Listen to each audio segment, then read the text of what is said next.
আজ জুলাই মাসের ১৩ তারিখ ২০২৬ সাল। পড়ন্ত বিকেলে এই ভিডিওটি করছি।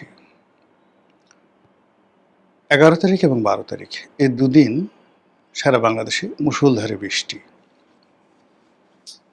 তার আগে গত এক সপ্তাহ ধরে দেশের দক্ষিণ এবং পশ্চিমাঞ্চলে প্রকৃতির বিরূপ আচরণে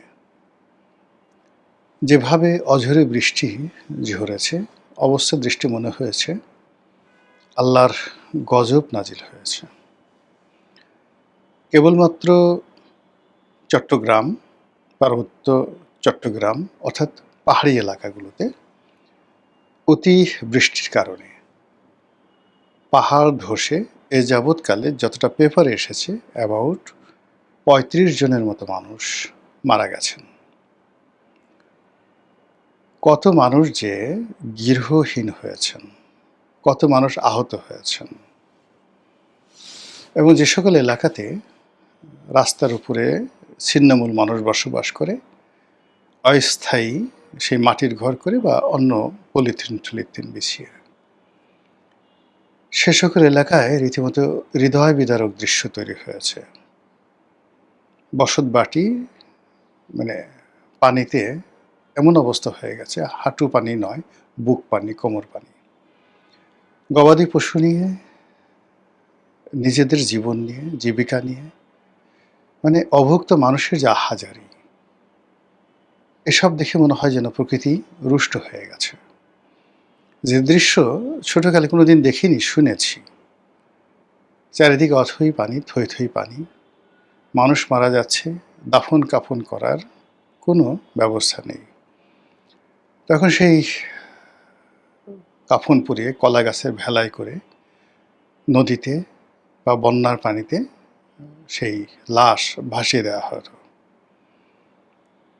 এটা ৭০, ৭১, ৭২, ৭৩ সনে এরকম ঘটনা আমরা শুনেছি, কিন্তু আমি দেখিনি।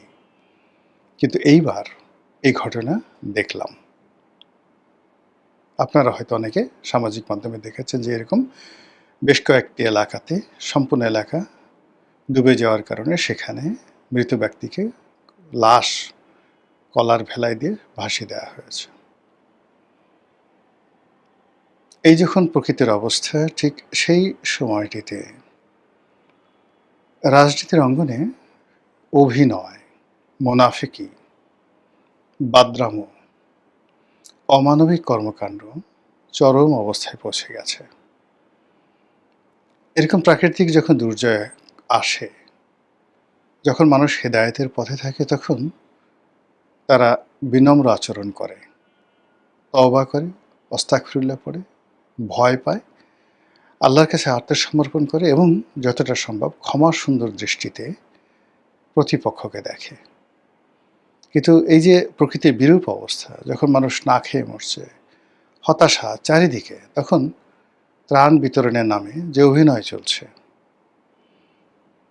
যে বন্যার্তদের দেখতে যাওয়ার নাম করে যে সকল ঘটনা ঘটছে, তারপরে এই প্রাকৃতিক দুর্যোগের মধ্যেও সরকারের বিভিন্ন সংস্থা, ব্যক্তি, প্রতিষ্ঠান যে কর্মকাণ্ড করছে, তাতে করে যে কোনো সুস্থ মানুষ এই দৃশ্য দেখলে অসুস্থ হয়ে যাবে।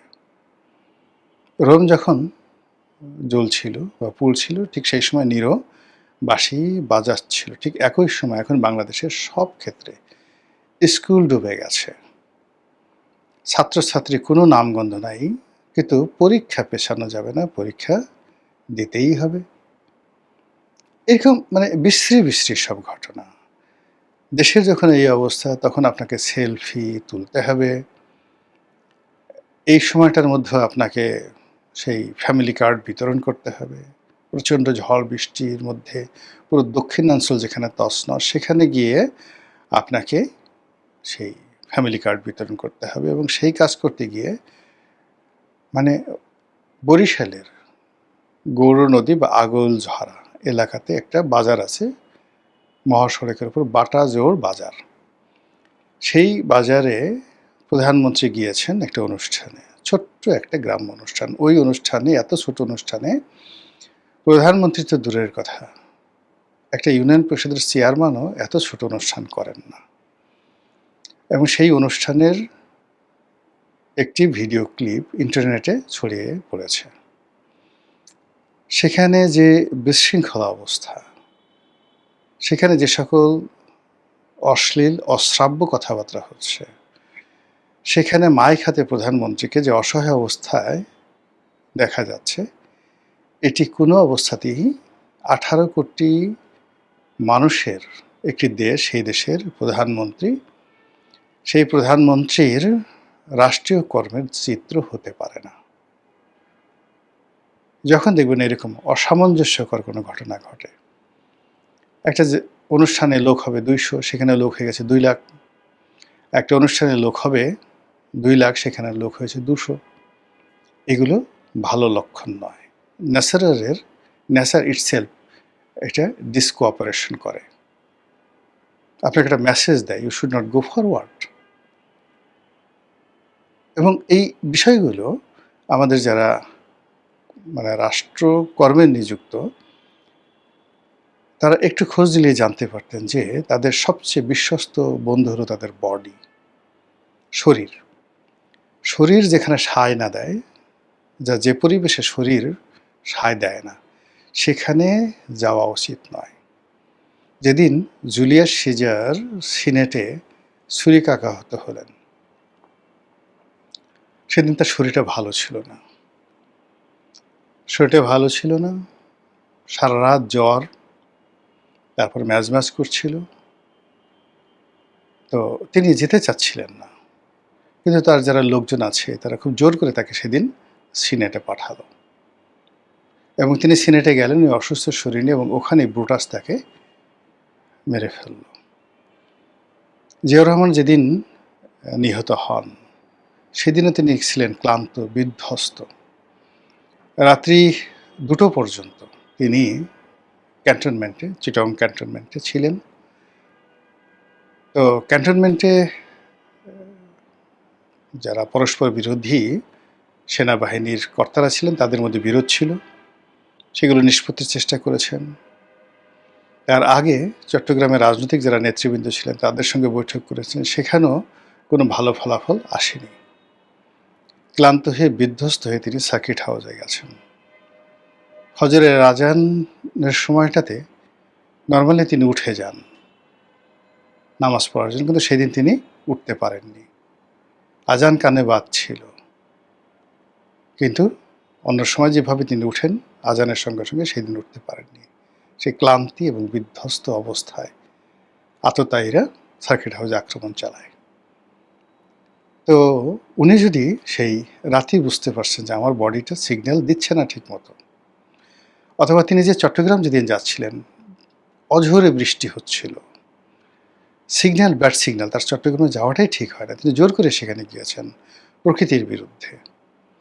এখন বাংলাদেশের যে প্রকৃতি, এই জুলাই মাসে, জুলাইটা শুরু হলো, গত বছর জুলাই তেমন ছিল না, তার আগের বছর জুলাই তো পুরোটাই প্রকৃতি জনগণের পক্ষে, রাজনীতিবিদদের পক্ষে করে দিয়েছিল 2024 সনের জুলাইটি। আর 2025 সনের জুলাইটি অতটা গ্রেসফুল ছিল না, কিন্তু এইবারের মতো ছিল না। এইবারে জুলাই শুরু হওয়ার আগেই শুরু হয়ে গেল জুলাই সিডিআই। সেটি নিয়ে কত লঙ্কা কাণ্ড, সেটা বন্ধ হয়ে গেছে। তারপরে শুরু হলো প্রাকৃতিক দুর্যোগ, তারপরে শুরু হলো রাজনৈতিক দুর্যোগ, শেখ হাসিনা দেশে আসবেন, এরপর আরও নানা কর্মকাণ্ড। এর প্রেক্ষিতে সরকারি দলের মধ্যে নানা রকম বিভক্তি।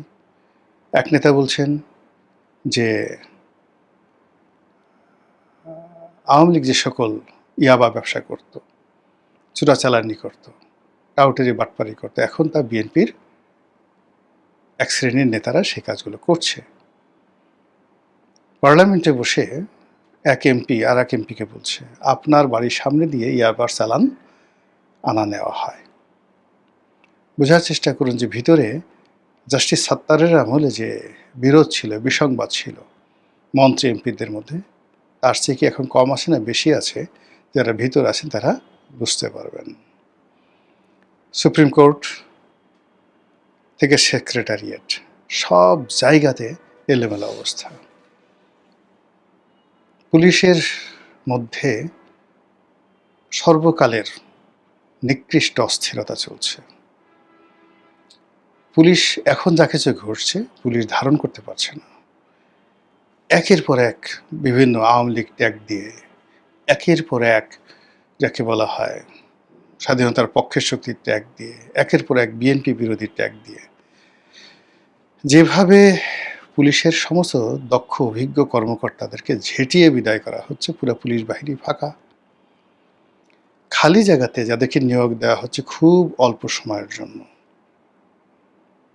জনাব আরিফ নামক একজন এই পুলিশের এসপি কর্মকর্তা, সে তো সরাসরি সাংবাদিক নাজমুস সাকিব তার সাথে যে সাক্ষাৎকার দিয়েছেন, সেখানে যে সকল কথাবার্তা বলেছেন রীতিমতো লোমহর্ষক।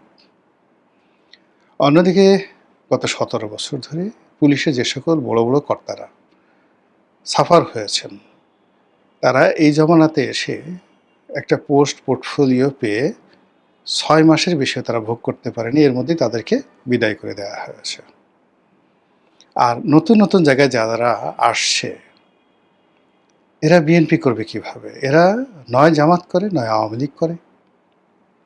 এর কারণ হলো, ধরুন এডিশনাল এসপি থেকে এই অল্প 2 বছরের মধ্যে একটা ছেলে যদি ডিআইজি হয়ে যায়, তাহলে রিক্রুটমেন্টটা হয়েছিল কবে, কোন আমলে হয়েছিল, কিভাবে হয়েছিল? সে আওয়ামী লীগ হয় কি করে,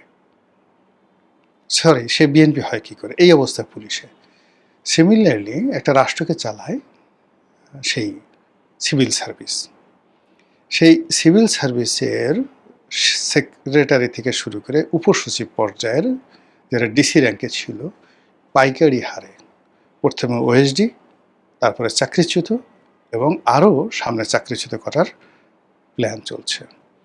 2018 সনে যারা ডিসি হিসেবে নিয়োজিত ছিলেন, তাদের সবাইকে ওএসডি করে রাখা হয়েছে। আর এই সময়টিতে যারা এসপি ছিলেন, খুব কয়েকদিন আগে এরকম 37 জন না 38 জন কর্মকর্তাকে চাকরি থেকে অব্যাহতি দেওয়া হয়েছে। কাজে ওই সময়টাতে যারা ডিসি ছিলেন, তারা হয়তো কেউ এডিশনাল সেক্রেটারি হয়েছেন, কেউ হয়তো জয়েন্ট সেক্রেটারি হয়েছেন, তো তাদের সবাইকে ওএসডি করে রাখা হয়েছে। ওএসডি করে রাখার পর এখন তাদেরকে দেখা গেল যে তাদেরকে চাকরিচ্যুত করা হবে, এরকম একটা আতঙ্ক ছড়িয়ে পড়ছে। তো আতঙ্ক ছড়িয়ে পড়ার কারণে তারা পারিবারিকভাবে, মানসিকভাবে, সামাজিকভাবে তছনছ হয়ে গেছে। 2018 সনে আমি নির্বাচন করেছি।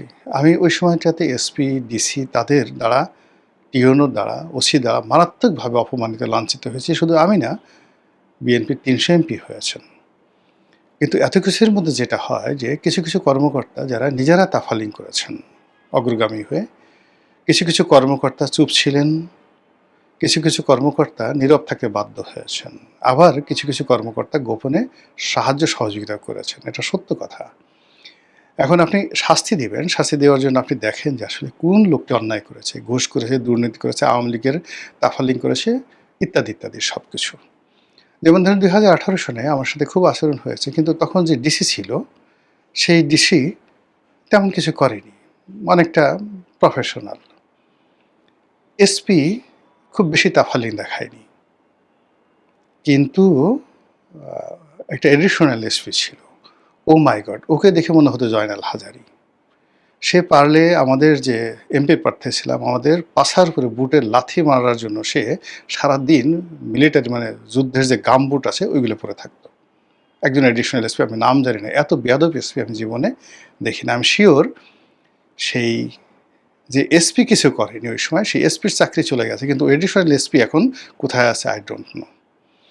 আবার দেখুন, আমার সময়টাতে 18 সনে পটুয়াখালীতে যে এসপি ছিল, সেই ডিসি ছিল, one of the finest man, ভদ্রলোক মানুষ। তাকে হয়তো ওএসডি করা হয়েছে, কিন্তু তারপরে একজন ডিসি গেছে, আমার নামটা মনে আসছে না, যে ডিসি আমার বাড়িটা ভেঙে দিছে।